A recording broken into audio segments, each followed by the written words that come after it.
रख हौसला वो मंजर भी आएगा, प्यासे के पास चलकर समंदर भी आएगा। थक कर न बैठ ए मंजिल के मुसाफिर, मंजिल भी मिलेगी और मिलने का मजा भी आएगा।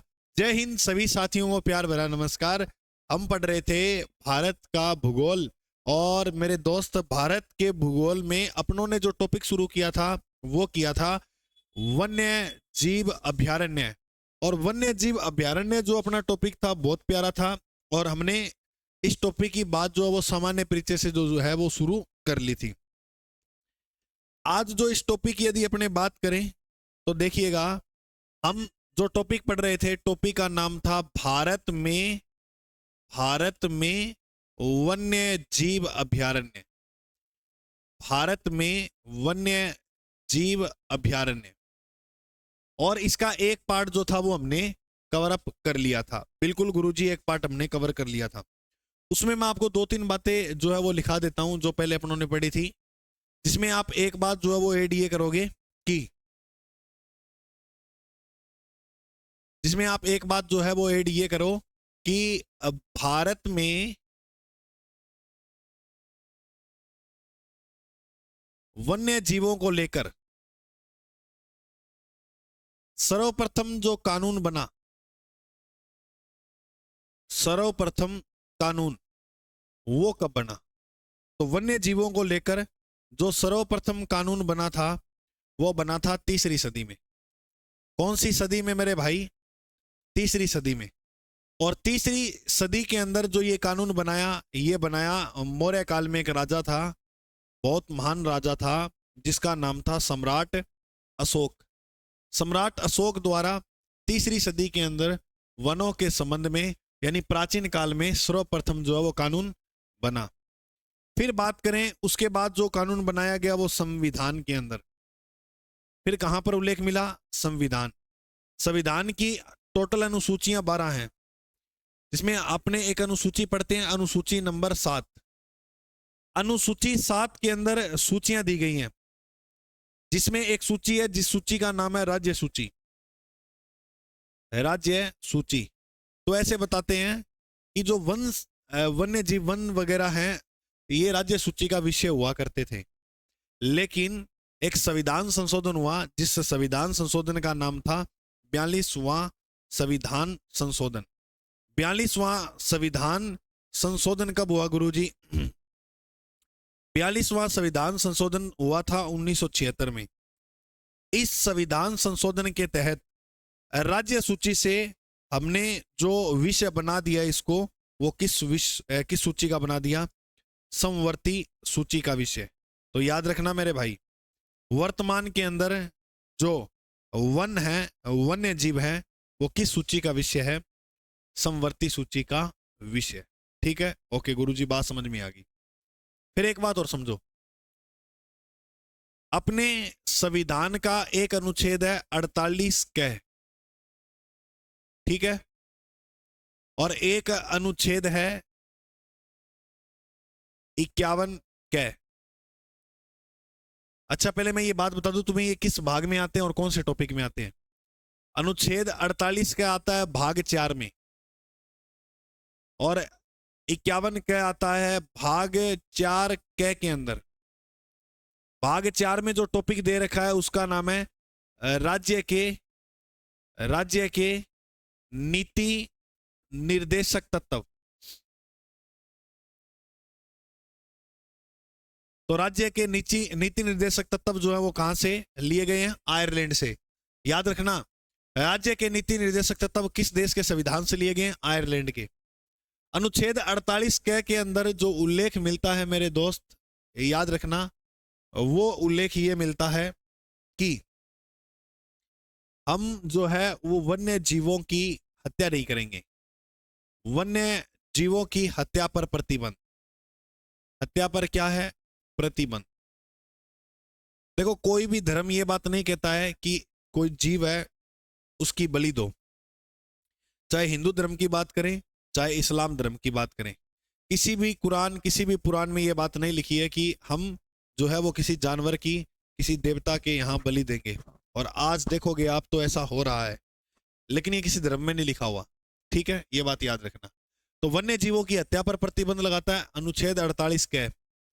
और वन्य जीवों की रक्षा को लेकर जो अनुच्छेद है, वन्य जीवों की क्या करेंगे, रक्षा। तथा एक बात और याद रखनी है, वन्य जीवों के लिए दया भाव जो है वो भी मन में होना चाहिए। ये कोई कोई बेचारो कुतीड़ बैठे और चालते लात मार दो, तो ये बहुत गंदी बात है। कोई जानवर नाले में पड़ गया है तो उसको निकलाने के बजाय तुम तो घेर और दो चक्के, ऐसे नहीं करना है उसको। मतलब कहने का अर्थ ये है यहाँ पर कि कोई जीव है तो उसके लिए दया भाव आपके मन में जो है वो होना चाहिए। और आप ये कर्तव्य है, तुम्हारा मौलिक अधिकार नहीं है कर्तव्य। अगर गुरुजी हम ये बात नहीं माने तो मत मानो, बहुत से लोग नहीं मान रहे हैं बात को, लेकिन ये है कि तुम्हारा एक कर्तव्य तो बनता है मानव होने के नाते, इंसानियत के नाते, कि कोई जीव है उसकी हम मदद करें जितनी हमसे होती है या नहीं है। बिल्कुल। आगे अपने बात करें तो अनुच्छेद 40 और 51 के आपको समझ में आ चुके होंगे बहुत ही बढ़िया तरीके से। बिल्कुल गुरुजी, ये अच्छे तरीके से हमें समझ में आ गए। अब अपने पढ़ते हैं भारत में प्रमुख जितने भी अभ्यारण्य है वो। गुरुजी अभी आपने एक नाम बोला अभ्यारण्य। अभ्यारण्य अलग होते हैं क्या? बिल्कुल, अभ्यारण्य अलग होते हैं, राष्ट्रीय उद्यान अलग होते हैं, ठीक है। लेकिन अभ्यारण्य जो होते हैं वही राष्ट्रीय उद्यान बनते हैं।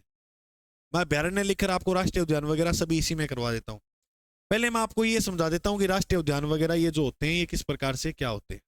ठीक भाई, तो समझा? हाँ गुरुजी समझा दो। चलो तो देखो, कलर ले लिया अब, बढ़िया बढ़िया, सारा आपा ही लेना और किन्हीं को देना। ठीक है गुरुजी, इसके 3 पार्ट बना लो।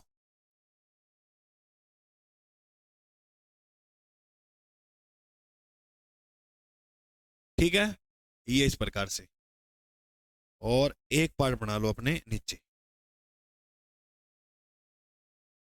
ले भाई, ये आ गया अपने पास एक प्यारा सा मैप। मैप किसका? मैप याद ये रखना है इसमें, एक तो होता है राष्ट्रीय उद्यान। जी गुरुजी बिल्कुल, एक होता है राष्ट्रीय उद्यान, एक होता है अभ्यारण्य। एक क्या होता है? अभ्यारण्य। और एक होता है जैव संरक्षित क्षेत्र।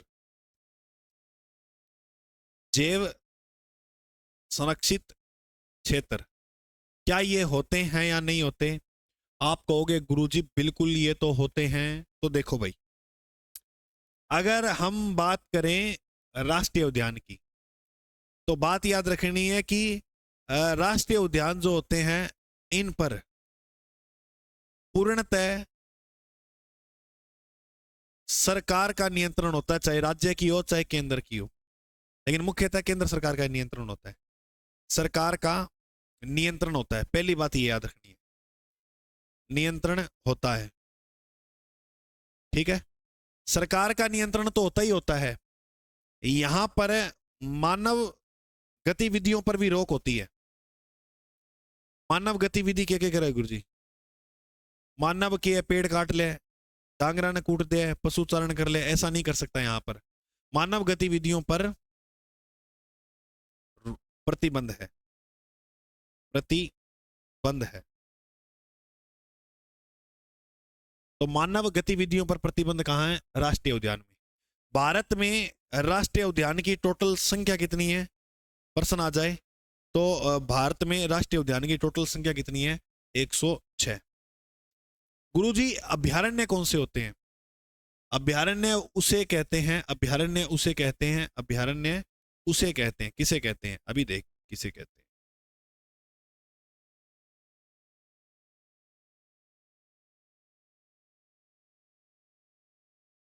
अभ्यारण्य वो होता है, ये निजी क्षेत्र द्वारा, यानी इन पर जो नियंत्रण होता है, नियंत्रण वो ये निजी होते हैं। नियंत्रण निजी क्षेत्र का, तो इन पर पूर्णतः जो नियंत्रण होता है वो किसका होता है? निजी क्षेत्र का पूर्णतः जो है वो क्या होता है? नियंत्रण। नियंत्रण निजी क्षेत्र का पूर्णतः होता है। यहां पर मानव गतिविधियों पर प्रतिबंध है, यहां पर नहीं है। मानव गतिविधियों पर प्रतिबंध नहीं है। ठीक है, अब बात करें आगे, जैव मंडल में क्या अंतर होता है।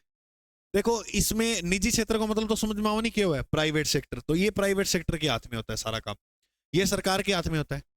जैव संरक्षित क्षेत्र भी सरकार का ही नियंत्रण होता है, इसमें भी सरकार का नियंत्रण है। सरकार का नियंत्रण तो होता है, किंतु ये बात याद रखना, फिर अंतर आ जाएगा इनमें, किंतु वाद्य क्षेत्र तक, वाद्य क्षेत्र तक, अवाद्य क्षेत्र में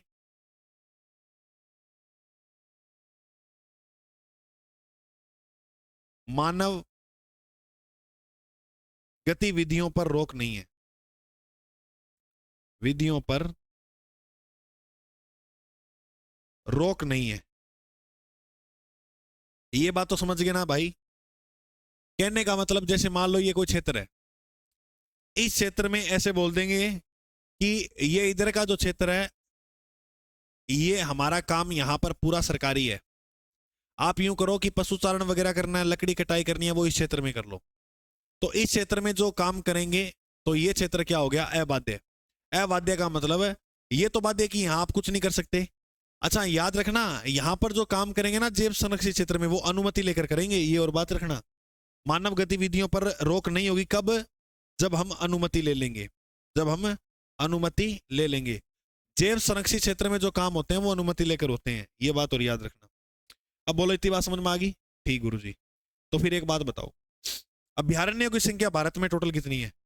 भारत में टोटल अभ्यारण्यों की संख्या है 567, राष्ट्रीय उद्यान की 106, जैव संरक्षित क्षेत्र की जो संख्या है वो है 18।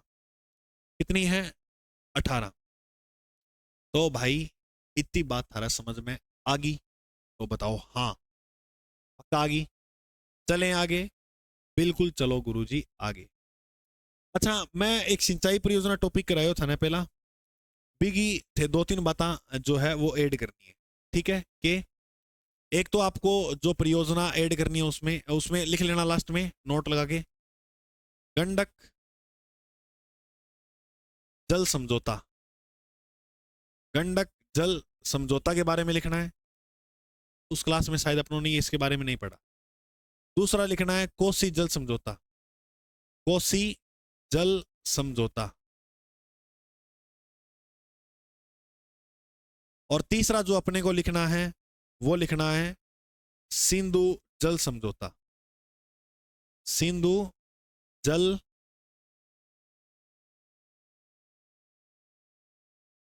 समझौता। देखो गंडक जल समझौता जो हुआ था वो हुआ था 1959 में। कोसी जल समझौता जो है वो हुआ था 1954 में। देखो कोसी में 2 अक्षर है, 2 दूनी 4 होते हैं, तो 54 में याद रखना। 59-54। और सिंधु जल समझौता कब हुआ, 1960। कब हुआ, 1960 में। अब सुनो ध्यान से एक बात, गंडक जल समझौता 1950 में किन 2 देशों के मध्य हुआ, तो याद रखना भारत व नेपाल। क्योंकि ये नदी देखो आप कहां कहां बहती है, तो गंडक नदी नेपाल से निकली भारत में गई। कोसी जल समझौता भी, ये नदी भारत में बहती है और नेपाल में, नेपाल से निकली भारत में विलय होगी गंगा में, गंगा की सहायक है ना। सिंधु, सिंधु 3 देश की है, चीन की है, भारत की और पाकिस्तान की। लेकिन सिंधु जल समझौता जो है वो 2 देश में हुआ, भारत और पाकिस्तान में, भारत व पाकिस्तान। ये बात याद रखना। देखो दोस्त, सिंधु जल समझौता जो है वो विश्व बैंक द्वारा करवाया गया। तो किसकी मध्यस्थता से हुआ था, विश्व बैंक की मध्यस्थता से। ठीक है, पाकिस्तान से जो थे वो अयूब खान थे, अयूब खान। और भारत से जो थे वो पंडित जवाहरलाल नेहरू। भारत से कौन थे, पंडित जवाहरलाल नेहरू। ये बात जो है वो आपको ऐड करनी है किस टॉपिक में, नदी घाटी सिंचाई, यानी सिंचाई परियोजना में, सिंचाई परियोजना। ठीक है, ये बात आपको जो है वहां पर नोट करनी है। तो भाई बात समझ में आ रही है ना धीरे धीरे। क्या है कि कोई बार मास्टर के आगे को लेके चले तो भी मैं क्या एक दो बातें स्किप हो जाए, लेकिन ये मान के चलो कि हमने जो आपको भारत का भूगोल पढ़ाया है, किसी एग्जाम में आप बैठ जाओगे वहां आपके आतंक नहीं होंगे भारत के भूगोल टॉपिक में। कोई सा भी कैसा भी टॉपिक उठा लो, आप इस कोर्स के अंदर विश्वास करके आए हो, देखो विश्वास तो करना पड़ेगा किसी के ऊपर, आंख बंद करके पढ़ लो और आंख बंद करके पेपर दिया ना। मैं आपके साथ वादा करता हूं मेरे भाई, आप ये बात नहीं कहोगे गुरुजी आपने पढ़ाया और प्रश्न नहीं देखने को मिले, ये वादा है मेरा दिल से। ठीक है, चलो आगे। तो ये कोर्स जो है ना वो विजन इंस्टीट्यूट ऐप पर आप पढ़ते हो और मुझे अच्छा लगता है। इसमें ये तो है कि क्लास शेयर कर दो, ये कर दो। अच्छा, मैं ये सहूँ कि ये क्लास ना मैं यूट्यूब पे डालूंगा इसकी एक, नहीं ताब ठा तो लगे कि की साहब बाबा पढ़ ला रहे हैं को नहीं। हाँ गुरु जी बिल्कुल डालनी चाहिए। तो इम थे विरोध ना कर दियो, ले गुरु जी मारी ये पर क्लास टावरा नहीं करती बेबी अपना ही है तो कि पढ़ाया थोड़ी यूट्यूब आ रहा भी। चलें आगे। ठीक, अब मैं थाने सारा भारत में जितना भी प्रमुख प्रमुख अभ्यारण्य है, राष्ट्रीय उद्यान है लिखा दूं। तो सारों पहले आप पढ़ागा उत्तरी भारत का, जैसे अपना तरीका रहता है पढ़ने का वैसे ही आज रहेगा तरीका। कर दिया शुरू, बिल्कुल कर दो गुरुजी। ये लो भारत आ गया। भारत में सबसे पहले ऊपर बात करेंगे जम्मू कश्मीर की। जम्मू कश्मीर में कौन कौन से हैं? तो बोलो दाची ग्राम, के बोलोगा साथ साथ बोलो, सिंपल है। देखो मानचित्र में आप करो तो बेस्ट है, मानचित्र में नहीं करो तो राज्य लिखो, उसके आगे ये अभ्यारण्य लिख लो। पहले एक राज्य जो है मुझे कंप्लीट होने दो, उसके बाद आप लिखना है, ऐसे नहीं है कि साथ साथ लिख ला रहे हो। ठीक है, दाची ग्राम। दाची ग्राम का बाद जो तुम्हें लिखना है वो लिखना है किश्तवाड़। क्या लिखोगे? किश्तवाड़। 3 नंबर जो अब आगे लिखते रहना, राष्ट्रीय उद्यान वगैरह अभ्यारण्य वगैरह लिखते रहना। सलीम अली, सलीम अली। और 4 नंबर जो आपको लिखना है वो लिखना है हिमीस, हिमीस राष्ट्रीय उद्यान। बोलो लिख लोगे? हाँ गुरुजी। तो ये 4 जो है वो कहां पर है? जम्मू कश्मीर में। याद ये रखना दाची ग्राम जो है वो सफेद भालू के लिए फेमस है। सफेद भालू के लिए फेमस जो है वो कौन सा है? दाची ग्राम। हिमीस की बात करा तो मैंने शुरू शुरू में आपको बात बता दी थी, भारत का सबसे बड़ा राष्ट्रीय उद्यान कौन सा है? भारत का सबसे बड़ा जो राष्ट्रीय उद्यान है वो है हिमीस। ठीक है, अब बात करते हैं अपने यहां पर हिमाचल प्रदेश की। हिमाचल प्रदेश में कौन कौन से जो है वो याद करने हैं। तो कौन से राज्य की बात करें? हिमाचल प्रदेश की। हिमाचल प्रदेश में है शीत मरुस्थल, cold desert. Most important person, शीत मरुस्थल को इंग्लिश में क्या बोलोगे मेरे दोस्त? Cold, cold desert, desert. भाई स्पेलिंग स्पूलिंग देख लियो, बाकी तो चाल जाओ काम। शीत मरुस्थल कहाँ है? हिमाचल प्रदेश। बात करें उत्तराखंड राज्य की, उत्तराखंड में कौन कौन से हैं? 2 राज्य तो याद हो गया, दाचीग्राम, किश्तवाड़, सलीम अली, हिमीस, ये जम्मू में हो गया। हिमाचल में कौन सा हो गया? मोस्ट इंपोर्टेंट है, ग्राम सेवक एग्जाम में भी प्रश्न इसका आया हुआ है। शीत मरुस्थल कहाँ है? ये है अपना हिमाचल प्रदेश के अंदर। अब बात करें अपने उत्तराखंड की। उत्तराखंड की यदि बात करें तो इसमें आपको रखना है याद जिम कार्बेट, जो मैंने शुरू में आपको बताया था। जिम कार्बेट नेशनल पार्क, राष्ट्रीय उद्यान। ठीक है, एक जिम कार्बेट में जाएंगे राजा भाई, तो राजा जी, और राजा का नाम जो है वो नंदा भी है, तो नंदा देवी, नंदा देवी राष्ट्रीय उद्यान। ठीक है, तो ये 3 जो है वो इंपॉर्टेंट है जो आपको याद रखने हैं। जिम कार्बेट नेशनल पार्क, राजा जी और नंदा देवी, उत्तराखंड में याद करो। जिम कार्बेट, राजा जी, नंदा देवी। जिम कार्बेट, राजा जी, नंदा देवी, 3 का याद करो। जम्मू कश्मीर में दाचीग्राम, किश्तवाड़, सलीम अली, हिमीस। हिमाचल में शीत मरुस्थल। उत्तराखंड में जिम कार्बेट नेशनल पार्क, राजा जी, नंदा देवी। अब इसके नीचे बात करते हैं अपने यूपी की। यूपी, देखो यूपी में सालों ज्यादा हुआ दूध, तो बोलो दूधवा। क्या बोलोगे? दूधवा। एक, दूध में हल्दी गाड़ के पियांगा तो पीड़ो हो जाओ, पीली भीत। नहीं तो थाम मार के यहाँ बोलते हैं भीत में पीली कर दो, जो भी है याद करना आप। हाँ तो बोलो, दूधवा पीलीभीत, दूधवा पीलीभीत, चंद्र प्रभा, चंद्र प्रभा, याद करो, चंद्र प्रभा। और उसके बाद जो आपको याद करना है, वो याद करना है चंद्र प्रभा के बाद रानीपुर। रानीपुर कहां पर है? यूपी में।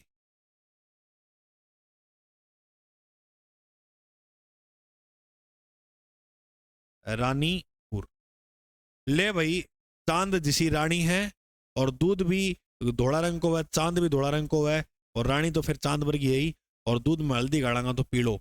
तो लो भाई, उत्तर प्रदेश का चारों का चारों याद हो गया। एक दूधवा, दो पीलीभीत, तीन चंद्रप्रभा, और चार रानीपुर। करो याद, जल्दी जल्दी कर दो, करो करो करो। उत्तर प्रदेश में दूधवा, पीलीभीत, चंद्रप्रभा और रानीपुर। करो याद, दूधवा, पीलीभीत, चंद्रप्रभा और रानीपुर। वाह गुरुजी वाह। अब देखो, अब देखो, इनुआ आपा अठू इनावा तो अठे बिहार। इरे तोरा खोपार पालेच रे, हमरा का बोलबो ना। बिहार में कौन सा है? बिहार में बोलो वाल्मीकि। बिहार में कौन सा बोलोगे? वाल्मीकि। तोरा वाल्मीकि। वाल्मीकि जो अभ्यारण्य है, वाल्मीकि जो अभ्यारण्य है, ये आदाल है ना। वाल्मीकि जो है, वाल्मीकि अभ्यारण्य, वो कहां पर है? वो है बिहार में। ये रहा सिक्किम। सिक्किम में एक पर्वत पड़ते होते अपने, कंचनजंगा, कंचनजंगा, कंचनजंगा। और भाई गाना किसा किसा चार रहा है, याद रखो, याद रखो। अरुणाचल प्रदेश, अरुण का नाम दफा, नाम ने दफा क्यों करा भाई अरुण को? तो अरुणाचल में याद रखना है, कुड़िया नु दफा करो, पता कौन किसा किसा गाना चल रहे, तो नाम दफा। आंध्र प्रदेश में, अरुणाचल प्रदेश में है नाम दफा। अरुणाचल प्रदेश में कौन सा है? नाम दफा। अरुणाचल प्रदेश में नाम दफा। असम का बाद में पढ़ेंगे, एक बार मैं मिजोरम का लिखा देता हूं। मिजोरम का याद रखना है, डम्फा। बोलो डम्फा कहां पर है? मिजोरम। डम्फा कहां पर है? मिजोरम। एक बार और बोलो, डम्फा कहां पर है? मिजोरम। फटाफट इतने राज्य एक बार याद करो, बाकी बाद में पढ़ाऊंगा अगला पेज पे। मतलब जम्मू में दाचीग्राम, किश्तवाड़, सलीम अली, हिमिस। गुरजी याद हो गया। तीत मरुस्थल कहाँ है? हिमाचल प्रदेश में। उत्तराखंड में जिम कार्बेट है, राधा जी है और नंदा देवी है। बिल्कुल सिंपल है, याद रखियो, बिल्कुल याद रह जाएगी बात। हाँ गुरु, ये बात तो हमें याद रह ही जाएगी। एक मिनट रुक जाओ थे बस, क्या करो गुरु जी, एक मिनट रुको दो।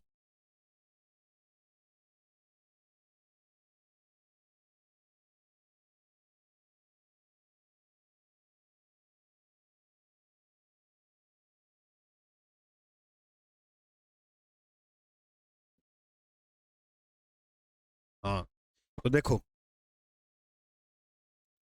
तो देखो भाई,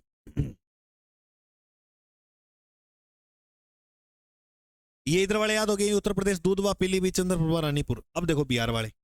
बिहार में वाल्मीकि, सिक्किम में कंचनजंगा, अरुणाचल प्रदेश में नामदफा, मिजोरम में डम्फा। बोलो याद हो गया इतना? ओके गुरुजी, इतना तो मैंने याद हो गया। अब अपने बढ़ते हैं दक्षिण भारत की ओर। तो भारत का मैप तो ले लेते हैं छोटा, फिर बढ़ते हैं। अभी देखो, अरे मैप में की चीजें के लंबे टाइम तक याद रहती है, अगर मैप में सीखते हैं अपने, कभी भूलते नहीं है। कभी तो क्या गुण बोला, अगर रिवीजन नहीं करोगे तो भूलो ही गए, लेकिन ये है कि लंबे टाइम तक याद रहती है। बात करें राजस्थान की, राजस्थान में है रणथंबोर।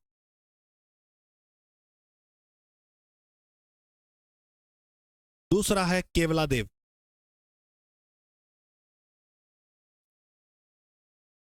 तीसरा है दर्रा। दर्रा या इसे मुकुंदरा हिल्स भी बोल सकते हो आप। फिर है सरिस्का और रामगढ़ विसदारी।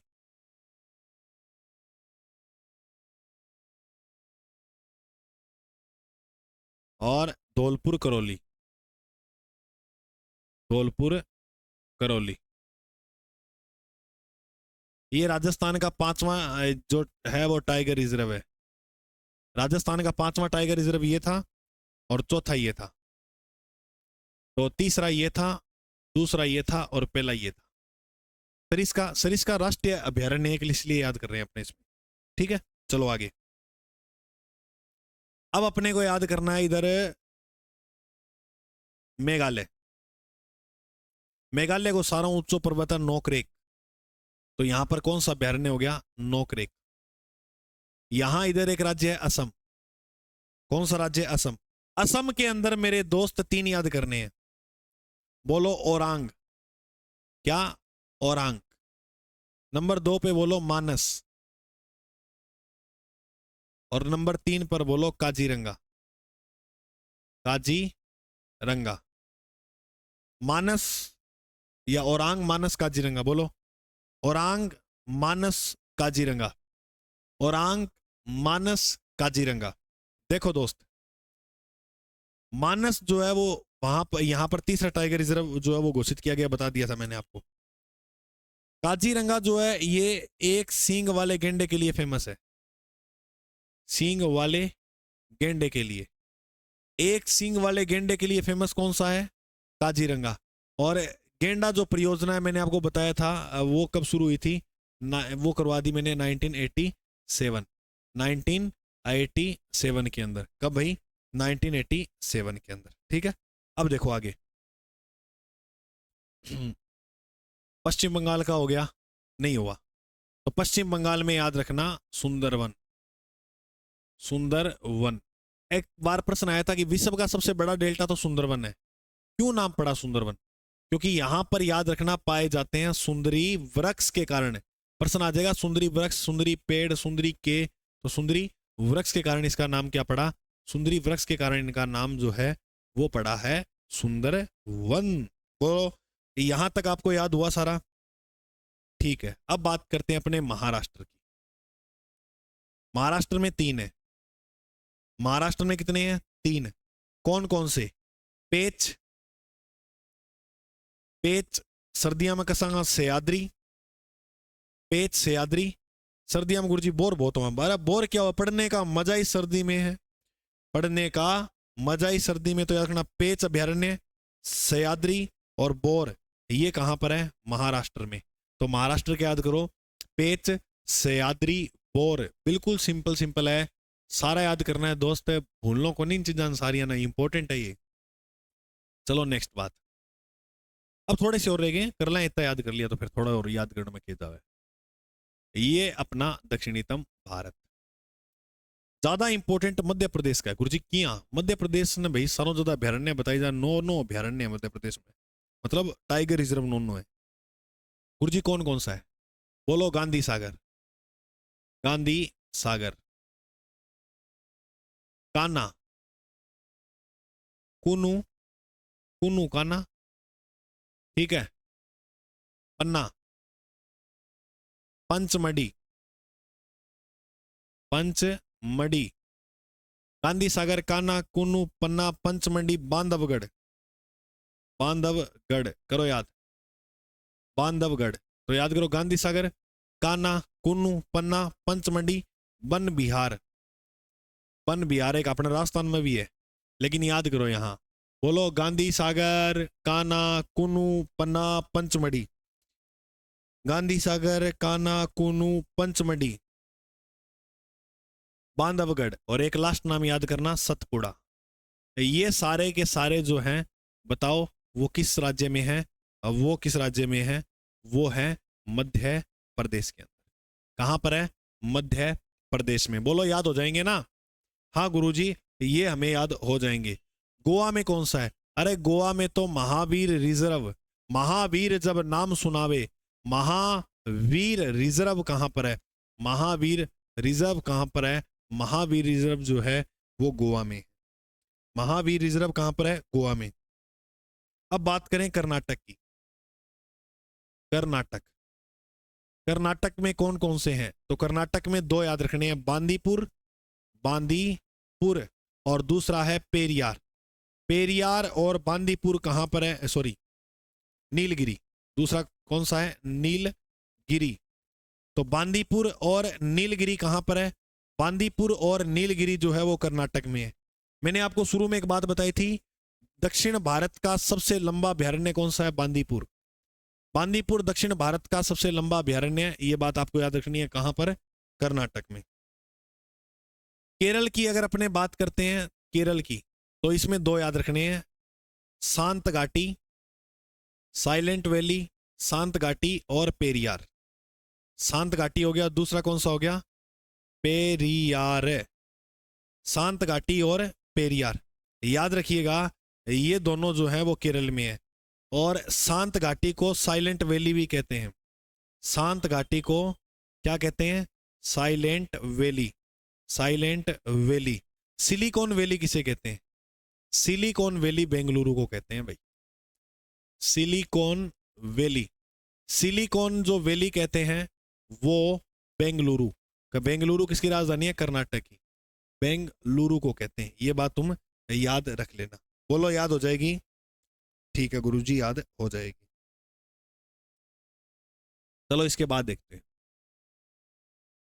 अब अपने इधर के पूरे हो गए।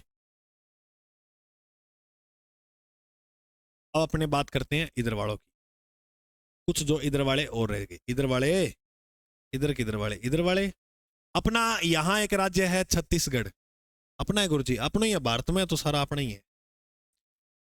तो अचान कमार, बोलो अचान कमार। गुरु घासीदास।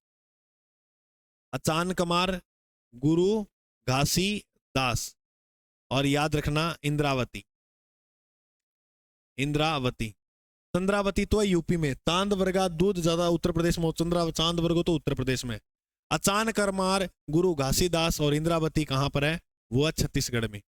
उड़ीसा की अगर अपने बात करें तो उड़ीसा में सारा इंपॉर्टेंट याद रखना। चिल्का याद रखना, चिल्का अभ्यारण्य है।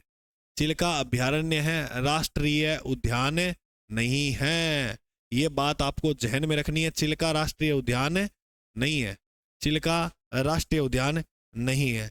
दूसरा याद रखना है, यहां पर एक चिल्का हो गया। दूसरा सीम की पोल, सीम की पाल, सीम की पाल। दूसरा कौन सा हो गया?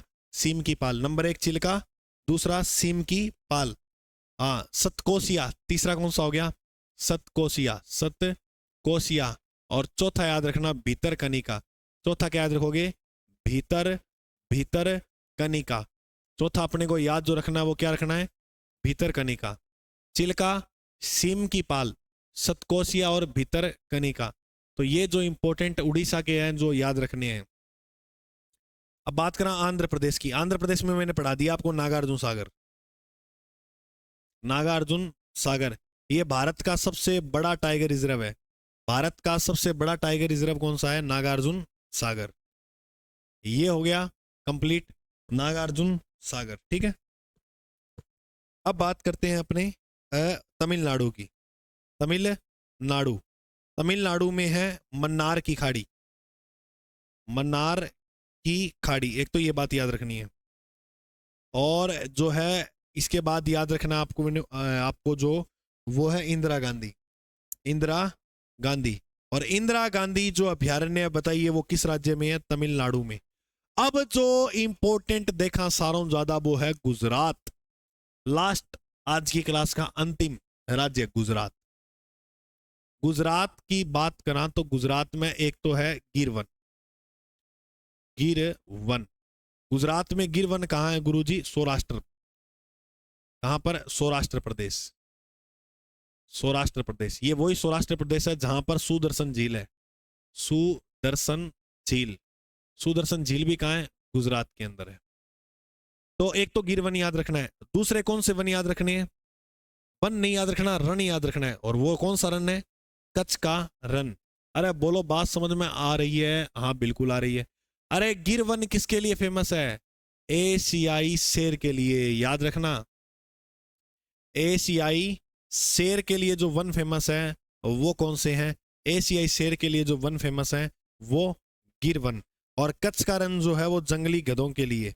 जंगली गधों के लिए जो वन है, जंगली गधों के लिए जो वन है वो कौन से हैं? जंगली गधों के लिए फेमस जो वन है वो है कच्छ का रण। तो बोलो मेरे दोस्त, समझ में आ रहा है नहीं आ रहा? एकदम शानदार, जबरदस्त, मजेदार। समझ में आ रहा है सर?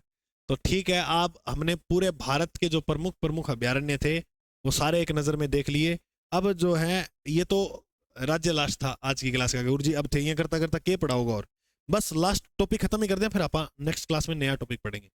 देखो नीलगिरी पहाड़ी, नीलगिरी पहाड़ी, नीलगिरी पहाड़ी, हेडिंग डालो सभी, नीलगिरी पहाड़ी। इसको 1986 के अंदर, कहानी कब की है? 1986 की। 1986 में भारत का प्रथम बायोस्फीयर रिजर्व घोषित किया है। भारत का प्रथम बायोस्फीयर, बायोस्फीयर रिजर्व किसे घोषित किया है? नीलगिरी पहाड़ी को। और वो कब किया? 1982 में। ठीक है। नीलगिरी पहाड़ी जो बायोस्फीयर रिजर्व है, इसको 2001 में, कब भाई? 2001 में यूनेस्को द्वारा अपनी सूची में भी शामिल किया है। यूनेस्को ने अपनी सूची में क्या कर लिया? इसको शामिल। तो यूनेस्को द्वारा सूची में शामिल कब हुआ था? 2001 में। और यही भारत का पहला जैव संरक्षित क्षेत्र है। भारत का प्रथम जैव संरक्षित क्षेत्र कौन सा है? तो जैव भारत का पहला संरक्षित क्षेत्र है, संरक्षित क्षेत्र जो है वो कौन सा है? नीलगिरी वाला। अब सुनना मेरी बात, ये भारत का पहला जैव संरक्षित क्षेत्र है। अब वर्तमान में भारत के अंदर कितने जैव संरक्षित क्षेत्र हैं? उनकी संख्या हो गई है 18। गुरुजी 18वां बताओ कौन सा है? आ जाओ मध्य प्रदेश के अंदर घूमने चलते हैं। और मध्य प्रदेश में मैंने आपको करवाया था पन्ना, याद आ रहा है क्या? पन्ना, पन्ना को 2011 में, कब भाई? 2011 के अंदर 18वां जो है वो 18वां जैव संरक्षित क्षेत्र घोषित किया है। तो पन्ना जो है उसको 2011 के अंदर 18वां जैव संरक्षित क्षेत्र जो है वो घोषित कर दिया है। अब बोलो थाने समझ में आयो के? और आयो तो कितो का आयो? बोलो, फुल आ गयो नहीं? तो ठीक है। तो तारे दोस्तों ने बताओ गुरुजी क्लास कैसे ले रहे हैं और कैसे पढ़ा रहे हैं? राजस्थान जीके वगैरह सारे जितने भी कोर्स आपको, देखो सारे टीचर दमदार ही हैं। आप एक बार ऐप डाउनलोड करके देखो, खुद आपको कहोगे गुरुजी वाह क्या कंटेंट था, हम इतने दिन कहाँ घूम रहे थे। रेट को मत देखो, क्या होता है कि मैं भी सुनी है कि रेट कम कर दिया ना तो ये लगा कि मास्टर की वैल्यू गिर गई। हम नहीं ऐसा कभी सोचेंगे। अगर कभी मैंने ऐसे किया कि 50-50 रुपए में, 49-49 रुपए में पूरे कोर्स बेचे हैं, कभी ऐसा नहीं सोचेंगे कि रेट कम करने से। लेकिन वो एक स्थिति देखी जाती है कब? जब काम थोड़ा बड़ा हो ही गया फिर कर देगा चालन दे जी चाले, क्योंकि अब थोड़ा खर्चो बहुत ज्यादा हुआ है, तो थोड़ा समझ रहे हो ना, ऐप का भी खर्चा है, सारा सिस्टमेटिक चल रहा है, उसका भी है, तो थोड़ा करके ये रख रखा है 200-150 रुपये, वरना बहुत कम कर दे। वो बस प्यार थारो बहुत है, घणो मिल रहे है, कोर्स में दिखा भी रहे हो आप यार, काफी साथियों ने विश्वास करके लिया है, तो आपका विश्वास ये टूटने नहीं देंगे। ठीक है, जय हिंद, मिलते हैं अगले भाग।